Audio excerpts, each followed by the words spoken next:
Hello guys, कैसे हैं सब आप। आज की ये वीडियो मैं लेके आया हूँ बेसिक्स ऑफ अकाउंट्स। ये मैंने किसी की रिक्वेस्ट पे बनाई है। जो भी अपने स्टूडेंट्स जो हैं वो टेंथ के बाद कॉमर्स की फील्ड में जाना चाहते हैं, तो उनके लिए ये मैं एक सीरीज़ लेके आया हूँ। इसके कई पार्ट्स बनेंगे, तो ये पहला पार्ट है।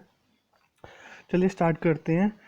अकाउंट्स में बेसिकली क्या होता है कि ट्रांजैक्शंस होती हैं पैसे से रिलेटेड। उसकी अपनी एक अकाउंटिंग है, उसके प्रिंसिपल्स हैं, कंसेप्ट है एंड टर्मिनोलॉजी है।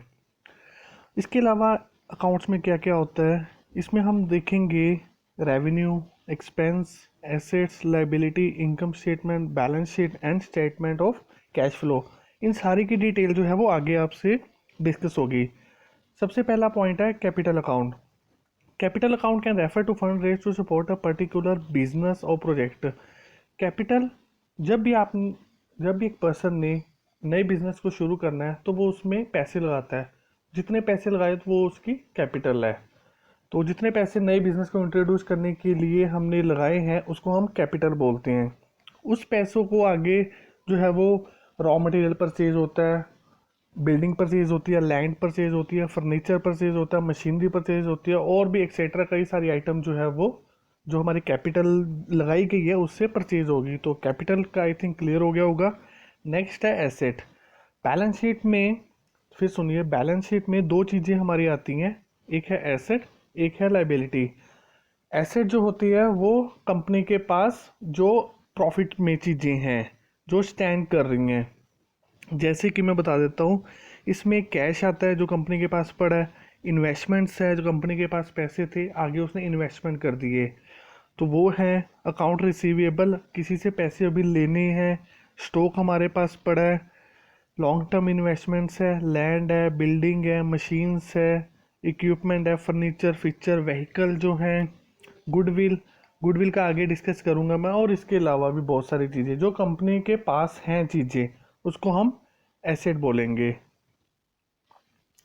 नेक्स्ट आता है अपना liability. Liability is the obligation that is legal to pay like a debt और the money to pay for the service और गुड्स यूटिलाइज। ये एक हमारी देनदारियां हैं। कंपनी ने अगर किसी को पैसे देने हैं तो वो हमारी लाइबिलिटी साइड में स्टैंड करेंगे।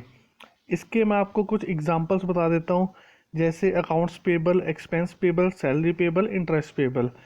इसमें क्या आता है कि आपने किसी सर्विस यूज़ कर ली किसी की, लेकिन उसको अभी पेमेंट नहीं की है, तो वो हमारी लाइबिलिटी साइड में, क्योंकि हम हमारी वो देनदारी है। आपके पास आपके वर्कर काम कर रहा है, आपके पास स्टाफ काम कर रहा है, तो उनकी जो सैलरी वेजिस है मंथ कंप्लीट होने के बाद ड्यू है, अभी आपने नहीं दी, तो जो वो हमारा जितनी अमाउंट ड्यू है वो हमारी लाइबिलिटी है।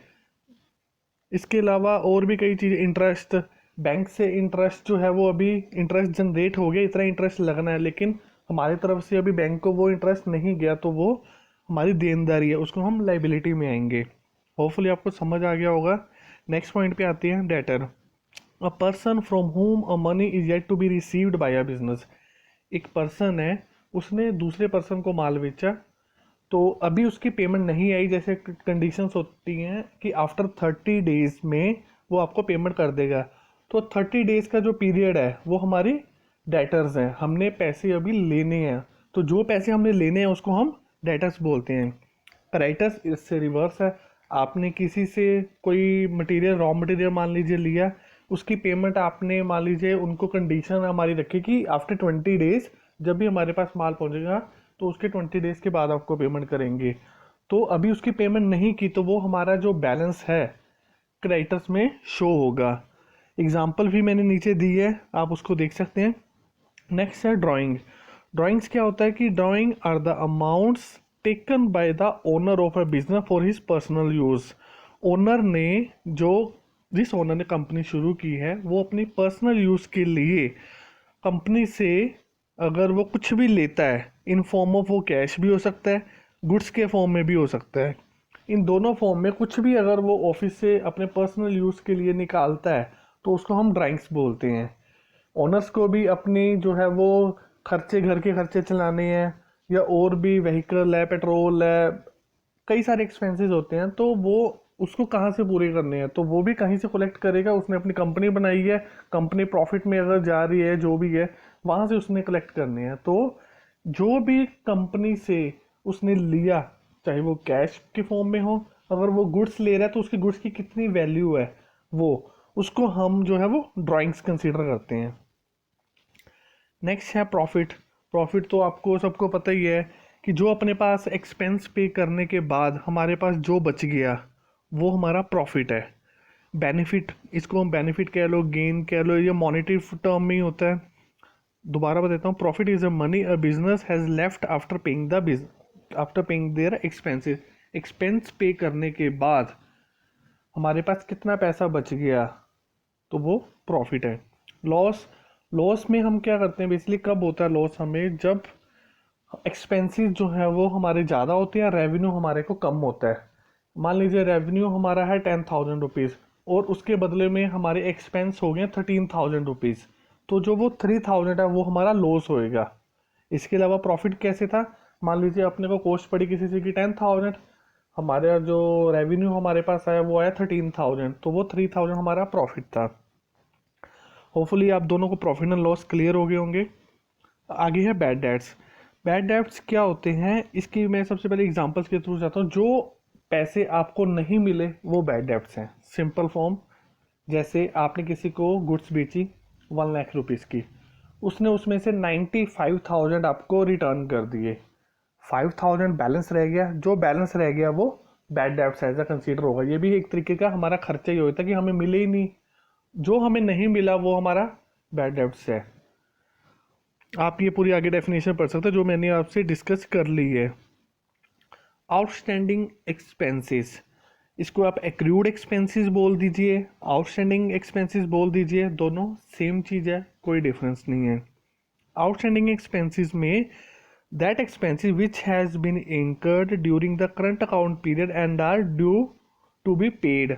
आपने किसी चीज़ की सर्विस ले ली है लेकिन उसकी पेमेंट अभी नहीं की है, वो आपकी अभी पेमेंट करनी है, तो वो हमारा आउटस्टैंडिंग एक्सपेंसेस है।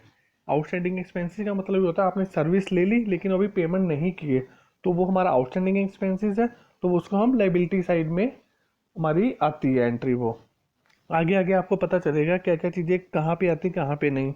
इसकी मैं आपको एग्जांपल्स दे देता हूँ। जैसे आउटस्टैंडिंग सैलरी है, सैलरी पीरियड ख़त्म हो गया लेकिन सैलरी अभी आपने नहीं दी, चाहे वो वेजेस है चाहे वो स्टाफ है, तो वो हमारे लाइबिलिटी है, आउटस्टैंडिंग सैलरी है। आपने रेंट जो है वो ड्यू हो गया, महीना हम कहते हैं ख़त्म हो गया लेकिन अभी उसका आपने रेंट जो है वो नहीं दिया, तो वो आपका आउटस्टैंडिंग है।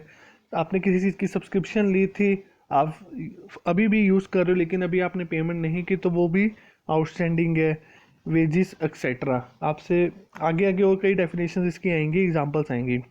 अब बात करते हैं एक्रूड इनकम की।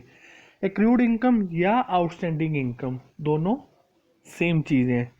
इसमें आपको अर्निंग हुई है लेकिन अभी रिसीव नहीं हुई, उसको हम एक्रूड इनकम या आउटस्टैंडिंग इनकम जनरेट करेंगे। ये हमारे एसेट साइड पे आता है क्योंकि ये हमारे इनकम है।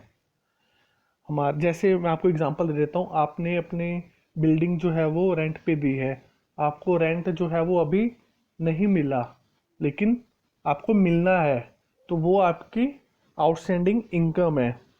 इसके अलावा आपको कमीशन की हम बात करें, आपने कमीशन आपको मिलनी थी, सारा प्रोसेस कंप्लीट हो गया लेकिन आपको अभी तक कमीशन नहीं मिली, वो आपका रिसीवेबल में है, तो वो आपकी एक्रूड इनकम मानी जाएगी।